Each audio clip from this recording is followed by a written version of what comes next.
MCC सम्झौता संसदबाट अनुमोदन गर्ने निर्णायक समयमा सत्ता गठबन्धनमा दुई धार, एक अर्कालाई गलाउने अन्तिम प्रयासमा सम्झौता संसदबाट तत्काल पास गर्न निजी क्षेत्रको माग।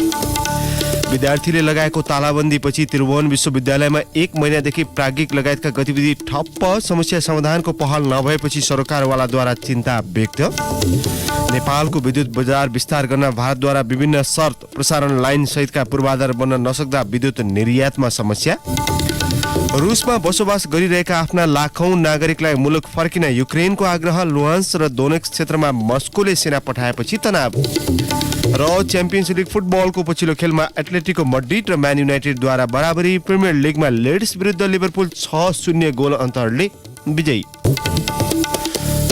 नमस्कार, कन्दिपुर डायरीका साथमा दिवा र म अनिल। समाचार अब विस्तारमा। एमसीसी सम्झौता संसदबाट अनुमोदन गर्ने निर्णायक घडीमा गठबन्धनका दुई धार एक अर्काको अन्तिम कदमको पर्खाइमा छन्। सहयात्रीलाई गलाउने र थकाउने प्रयत्न गर्दै आएका साझेदारहरू अहिले एक अर्काप्रति निराश छन्। एमाले प्रधानमन्त्रीलाई सहयोग गरेमा वर्तमान गठबन्धन तत्कालै टुट्ने अवस्थामा छ। सत्ता साझेदार माओवादी र एकीकृत समाजवादीसँग प्रधानमन्त्री देउबाको एउटा मात्रै अपेक्षा छ, अनुमोदन प्रक्रिया बहिष्कार गरिदिए पनि सहयोग पुग्छ, पास गराउने संख्या म आफै जुटाउँछु। तर माओवादी र समाजवादीले संसदमा उपस्थित हुने र विपक्षमा मत हाल्ने निर्णय गरिसकेका छन्। यस्तो अवस्थामा गठबन्धन टुट्ने र आफूले एमालेसँग सहकार्य गर्ने प्रधानमन्त्रीले स्पष्ट पारिसक्नु भएको छ। यसका लागि कांग्रेसका विभिन्न नेताले एमाले नेताहरूसँग संवाद जारी राखेका छन्। देउबाले माओवादी केन्द्रको निर्णायक धारणा बुझ्न हिजो बिहान गृहमन्त्री बालकृष्ण खाँडलाई खुमलटार पठाउनु भएको थियो। दाहालका स्वकीय सचिव रमेश मल्लले भन्नुभयो, गृहमन्त्री आउनु भएको थियो, गठबन्धन नटुटाउँ, एमसीसी पास गरौँ, तपाईहरूले सहयोगी बाटो खोज्नुहोस् भनेर उहाँले भन्नुभयो। अर्थमन्त्री जनार्दन शर्मालाई साथै राखेर कुरा गरेका दाहालले पार्टीको अडान बदल्न कठिनाई हुने सन्देश दिएको मल्लले बताउनुभयो। लगत्तै खाँड प्रमुख प्रतिपक्षी एमालेका अध्यक्ष केपी शर्मा ओलीलाई भेट्न बालकोट पुग्नुभयो। त्यहाँ पनि सत्ता गठबन्धनको निरन्तरता हुन सक्ने वा नसक्ने विषयमा ओलीले पूर्ववत जिज्ञासा राख्नु भएको थियो। कांग्रेसको चासो भने वर्तमान गठबन्धन भत्किएमा एमालेले देउबालाई प्रधानमन्त्री मान्छ कि मान्दैन भन्नेमा केन्द्रित छ। देउबाले प्रधानमन्त्री पद नै जोखिममा पुगे पनि सम्झौता अनुमोदनलाई प्राथमिकतामा राखेको कांग्रेस नेता रामचन्द्र पौडेलले बताउनुभयो। आफ्नै नेतृत्वको सरकारले एमसीसी संसदबाट अनुमोदनका लागि संसद सचिवालयमा दर्ता गराएका कारण पक्षमा उभिनुपर्ने नैतिक दबाव एमालेलाई छ। यद्यपि एमाले सम्झौता अनुमोदन गर्ने पक्षमा खुलेको छैन। यसैबीच एमसीसीको विवादले नेपालका लागि वैदेशिक सहयोगका विषयले प्रतिद्वन्द्वता सृजना गर्न सक्ने जोखिम सरकारवालाले देखेका छन्। लामो समयदेखि विकास परियोजनाबारे अध्ययन र लेखन गर्दै आएको पत्रकार राजेन्द्र दाहाल यसलाई फेरि सुन्नुहोस्। लामो समयदेखि विकास परियोजनाबारे अध्ययन र लेखन गर्दै आएका पत्रकार राजेन्द्र दाहाल विगत र अहिले विरोधको प्रकृति फेरिएको बताउनुहुन्छ।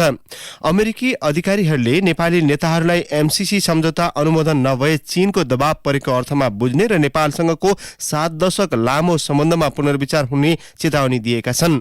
अर्कातर्फ चीनले नेपालमाथि अमेरिकाले दबावपूर्ण कूटनीति सुरु गरेको भन्दै त्यसको विरोध गर्ने जनाएको छ।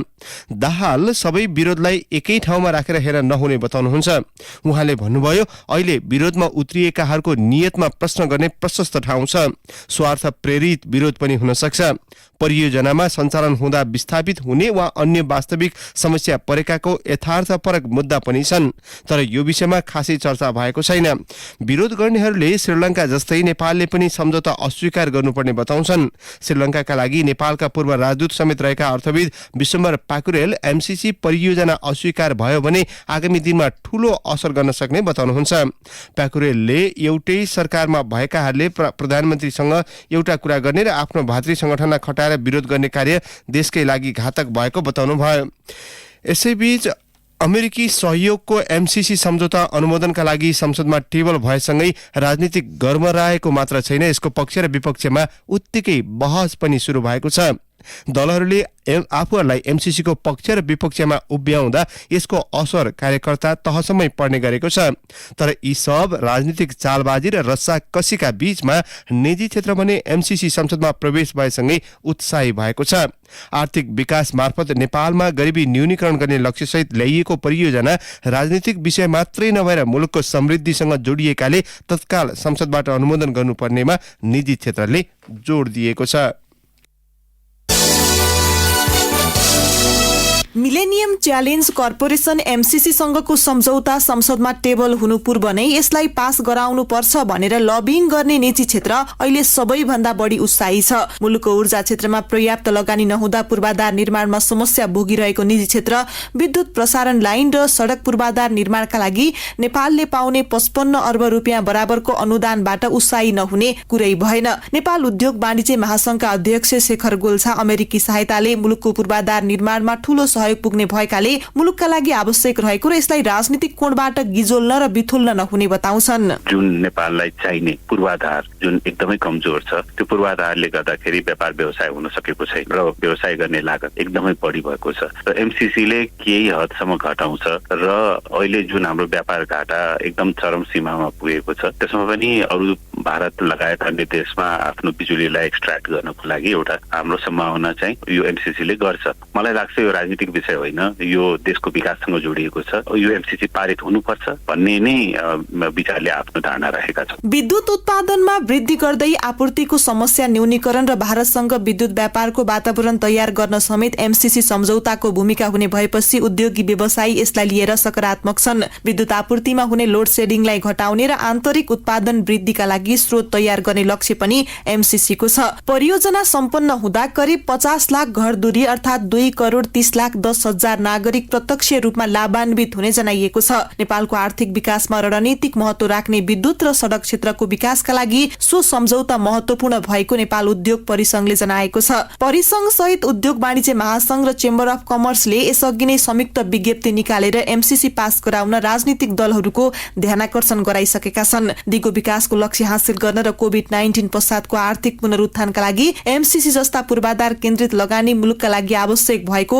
परिसंघका अध्यक्ष विष्णु अग्रवालको तर्क छ।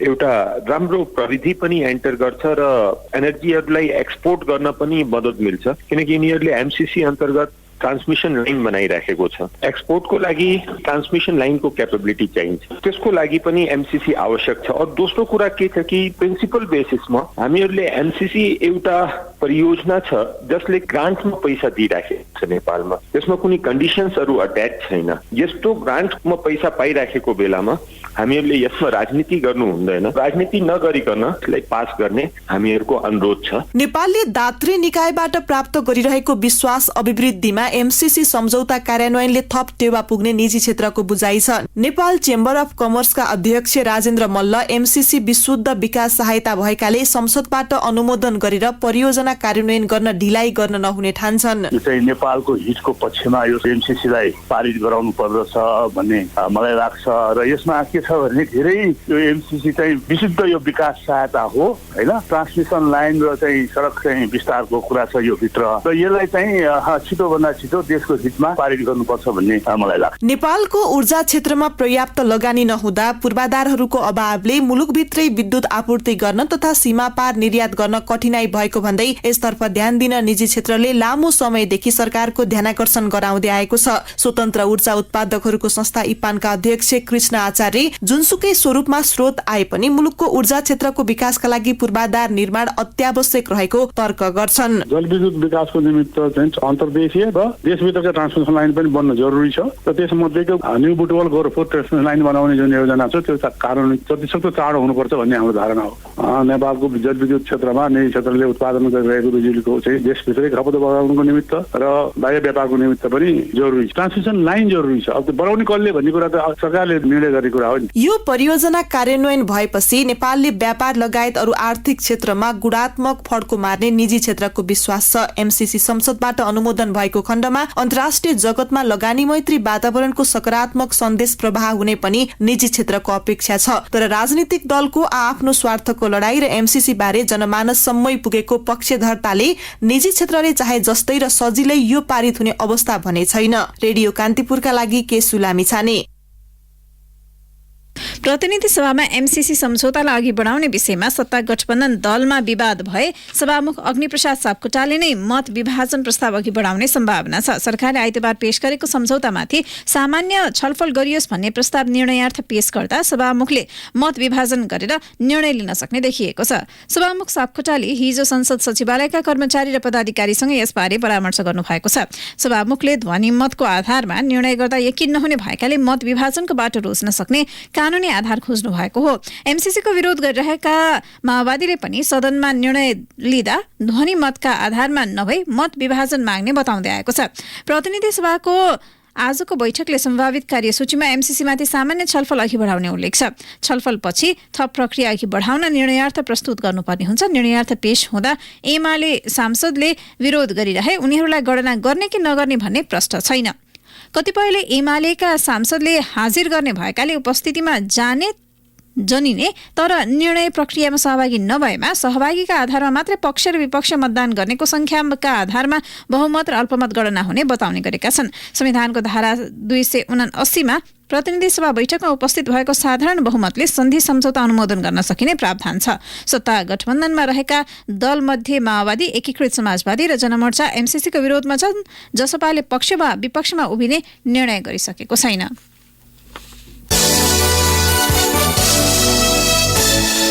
युरोपेली मुलुक युक्रेनमा संकट चुलिन थालेसँगै परराष्ट्र मन्त्रालयले आवश्यक काम बाहेक हाललाई युक्रेन भ्रमण स्थगित गर्न आग्रह गरेको छ। मन्त्रालयले युक्रेनमा रहेका नेपाली नागरिकलाई उपलब्ध व्यावसायिक हवाई उडानको उपयोग गरी स्वदेश फर्कन समेत आग्रह गरेको छ। मन्त्रालयले सूचना जारी गर्दै त्यहाँको वर्तमान अवस्था र विकसित हुँदै गरेको घटनाक्रमको मूल्याङ्कन गरी आवश्यक परे मात्रै बस्न भनेको हो। यसैबीच हामीले युक्रेनमा रहेका गैर आवासीय नेपाली संघका अध्यक्ष हरि मल्ललाई त्यहाँ नेपालीहरूको अवस्था कस्तो छ भनी सोधेका छौं। सम्पर्कमा अहिले हामीसँग 38 जना छन् जो यहाँ स्थायी रूपमा बसिराखेका छन्। समग्रमा यहाँ लगभग 200 जना जति मतलब 1-2 सालदेखि बसिराखेका छन्। उनीहरू चाहिने यो पोल्यान्ड, स्लोभाकिया, हंगेरी, रोमेनिया बोर्डर हुँदै पश्चिम युरोपतिर जाने तर्खरमा छन्। हजुर, युक्रेनमा विकसित पछिल्लो घटनाक्रमहरूले त्यहाँ बसेका नेपालीहरूलाई पनि असर गरेको छ? ती क्षेत्रमा नेपालीहरू छैनन्। ती क्षेत्रबाट मिनिमम कम्तीमा 400-500 किलोमिटर दूरीमै छन्। त्यस्तो खास छैन। यहाँ कलेज, स्कुल, युनिभर्सिटीहरू सबै खुलै छन्। बिजनेस काम सबै भइराखेकै छ। अधिकांश नेपालीहरू चाहिँ के माझे आबद्ध छन्? बढी अधिकांश 80% जति आफ्नै केही बिजनेस र काम गरेर बसेका छन्। अनि स्टुडेन्टहरू त लगभग आजको दिनमा म्याक्सिमम भएपछि 5-10 जना होला स्टुडेन्ट। नेपालको परराष्ट्र मन्त्रालयले युक्रेनमा भएका नेपालीहरूलाई त्यहाँको अब पछिल्लो अवस्था मूल्याङ्कन गरेर स्वदेश फर्कनु भनेर आग्रह गरेको छ। के स्वदेश फर्कन पर्ने अवस्था हो कि अथवा अवस्था सामान्य नै छ? फर्कनै पर्ने अवस्था चाहिँ छैन। यहाँ वार भएको छैन। त्यो लुगान्स्क र दनेस भन्ने जो रसाको बोर्डरमा छ त्यो एरियामा छिटमिट वार भइराखेको छ। नेपालीहरूलाई अप्ठ्यारो छ, गाह्रो छ भनेर आत्तिनु पर्ने अवस्था चाहिँ छैन। आजको दिनसम्म छैन। सबैजना मसँग सम्पर्कमा छन्। सबै ठिक छ। जर्मनी एम्बेसीसँग पनि कुरा भइराखेको हुन्छ हाम्रो। उहाँहरूलाई पनि हामीले यहाँको मेसेजहरू दिने गर्छौँ। सबै ठिक छ। तर त्यस्तो डरलाग्दो स्थिति चाहिँ यहाँ छैन। कुनै अप्ठ्यारो छैन। सबै अफिसहरू खुलै छन्। बिजनेस मान्छेहरू गरिराखेकै छन्। कान्तिपुर डायरीमा अब ब्रेकको पालो। ब्रेकपछि कान्तिपुर डायरीमा अब कान्तिपुर सविस्तार। कान्तिपुर सविस्तार। विद्यार्थीले लगाएको तालाबन्दीपछि त्रिभुवन विश्वविद्यालयमा विगत 1 महिनादेखि प्रशासनिक, आर्थिक र प्राज्ञिक गतिविधि ठप्प प्राय भएको छ। नेपाल विद्यार्थी संघले जनकपुर स्थित युथ क्याम्पसमा बीसीए कार्यक्रम सञ्चालनका लागि त्रिविका पदाधिकारीले घुस मागेको दावी गर्दै गत माघ 6 गतेबाट तालाबन्दी गरेका हुन्। समस्या समाधानको पहल नहुँदा विश्वविद्यालय लथालिङ्ग अवस्थामा पुगेपछि सरकारवालाहरूले तालाबन्दी हटाउन अपिल गरेका छन्।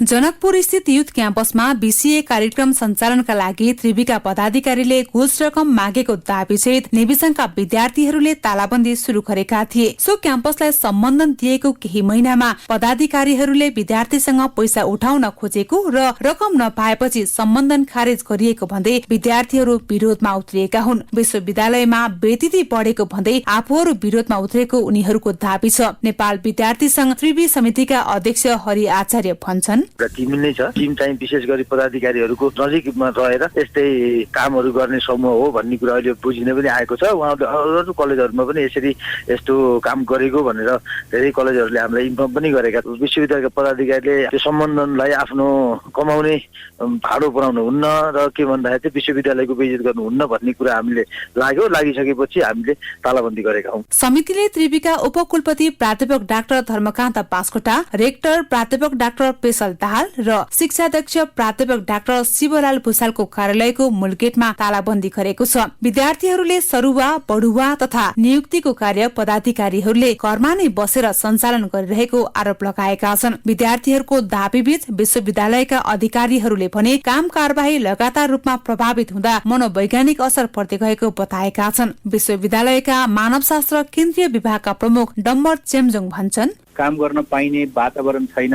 काम गर्ने वातावरण छैन, गर्न सकिँदैन, यो हुन्छ त्यो हुन्छ भन्ने कुराहरूको एउटा मानसिक त्रास, एक खालको नजानिदो त्रासले लामो समय पछ्याउँछ, कार्यकालभरि नै पछ्याउँछ। जुन कुराले गर्दाखेरि भनौँ न मलाई लाग्छ पदाधिकारीहरूमा अथवा जिम्मेवार व्यक्तिहरूमा काम गर्ने आत्मविश्वास घट्छ अनि आत्मविश्वासमा कमी हुन्छ अनि आफ्नो जिम्मेवारी बोध गर्ने कुराहरूमा पनि कमजोरी हुँदै जान्छ र यसले समग्र पद्धतिमा असर गर्छ दीर्घकालीन रूपमा।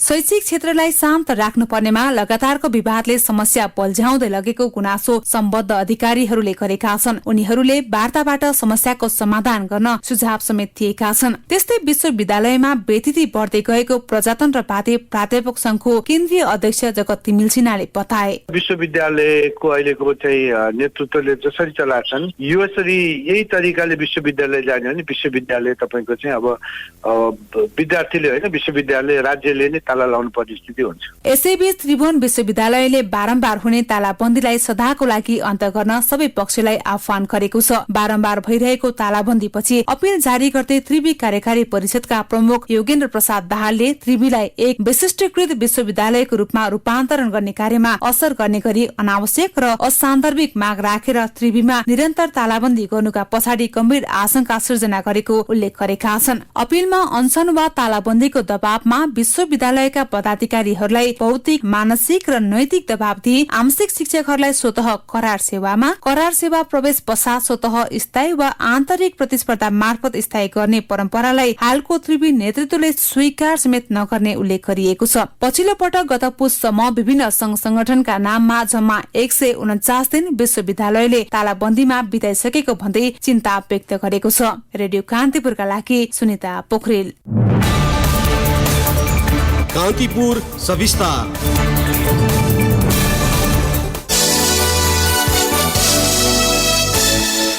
नेपाल भारत ऊर्जा सचिव स्तरीय संयुक्त संयन्त्र जोइन्ट स्टियरिङ कमिटी JSC को 9औं बैठक आज बस्दैछ। काठमाडौँको एक होटलमा हुन लागेको बैठकमा अन्तर्देशीय विद्युत व्यापारको विषयलाई महत्वपूर्ण एजेन्डाका रूपमा उठाइने ऊर्जा, जलस्रोत तथा सिंचाई मन्त्रालयले जनाएको छ।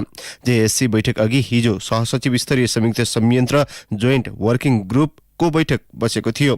सो बैठकले JSC मा अन्तिम छलफलका लागि लगिने एजेन्डाहरूको टुङ्गो लगाएको छ। नेपाल भारत बीच विद्युत व्यापारका लागि बाटो खुलिसके पनि अहिलेको अवस्था सहज छैन। बजारका लागि नीतिगत अप्ठ्यारा एकातिर छन् भने प्रसारण लाइन लगायत पूर्वाधार नहुँदा नेपालले चाहे जति विद्युत बेच्न सकेको छैन। वर्षायामको विद्युत खेर जाने अवस्था छ। नेपालको विद्युत बजार विस्तार गर्न भारतले तेर्स्याइरहेको कानुनी र प्रक्रियागत तगाराहरू पनि थपिने क्रममा छन्। भारतले एकपछि अर्को उल्झन बनाइरहेको छ। आजको बैठकको एजेन्डाका रूपमा यी मध्ये केही समस्यामाथि छलफल हुने ऊर्जा मन्त्रालयको भनाइ छ। नेपालको विद्युत डे अहेड मार्केटको अवधारणामा इंडियन एनर्जी एक्सचेन्ज IEX मा बेच्नका लागि गत कार्तिक 17 मा मात्रै बाटो खोलेको हो। त्यसपछि नेपालले विभिन्न 8 वटा आयोजनाबाट उत्पादित 850 मेगावाट भन्दा बढी विद्युत भारतमा बेच्नका लागि अनुमति मागिरहेको छ। कलाकार पल शाहलाई जबरजस्ती करनीको आरोप लागेको छ। 17 वर्षीय किशोरीले म्युजिक भिडियो छायाङ्कनका क्रममा आफूसँग नजिक भएका शाहले बारम्बार जबरजस्ती करनी र यौन दुर्व्यवहार गरेको भन्दै हिजो जिल्ला प्रहरी कार्यालय तनहुँमा जाहेरी दिएकी छिन्। प्रहरीले शाहलाई पक्राउ गर्न आन्तरिक सर्कुलर जारी गरिसकेको छ।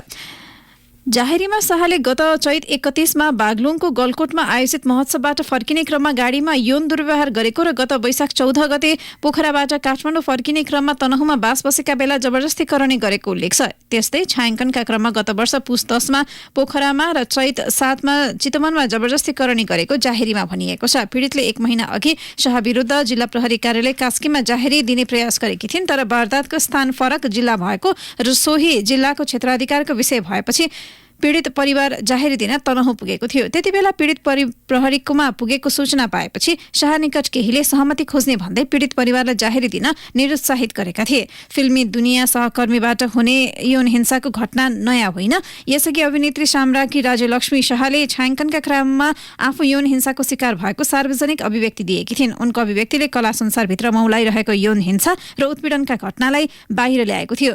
त्यसबारे मुख खोल्न नयाँ पुस्ताका कलाकारले किन सकिरहेका छैनन् भन्ने बहसको सुरुवात समेत गराएको छ। चलचित्र निर्देशक एवं टिप्पणीकार मनोज पण्डित कला क्षेत्रका केही मानिसले चर्चा र सफलताको उच्च बिन्दुमा पुगेका बेला आफू सामाजिक कानूनभन्दा माथि छु भन्ने भ्रम पालिरहेको टिप्पणी गर्नुभयो।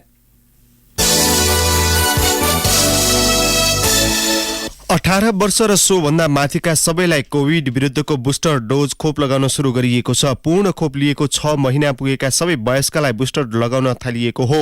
यस्तै सरकारले कोभ्याक्स सुविधा अन्तर्गत अनुदानमा प्राप्त हुने फाइजरको 92 लाख डोजलाई पनि प्राथमिकता पहिलो र दोस्रो सँगै बुस्टरका रूपमा लगाउने योजना बनाएको छ। स्वास्थ्य सेवा विभाग बाल स्वास्थ्य तथा खोप शाखा प्रमुख सागर दाहालले भन्नुभयो, 12 वर्ष र सोभन्दा माथिकालाई बुस्टर र प्राथमिक डोज लगाउन मिल्ने 92 लाख डोज फाइजर मार्चदेखि आउनेछ। बुस्टरले भविष्यमा आउन सक्ने सम्भावित लहरको क्षतिलाई न्यूनीकरण गर्ने अपेक्षा गरिएको छ। खोपसँगै निशुल्क अन्य सिरिन्जहरू पनि आउने जनाइएको छ। विभिन्न अध्ययन अनुसार बुस्टर डोजले शरीरमा भएको एन्टिबडीको स्तरलाई बढाउनेछ। बुस्टर लिएपछि बिरामीलाई कोभिड संक्रमण भए पनि गम्भीर रूपले बिरामी हुने सम्भावनामा कमी आउने चिकित्सकहरूले बताएका छन्। कान्तिपुर डायरीमा पुनः ब्रेकको पालो।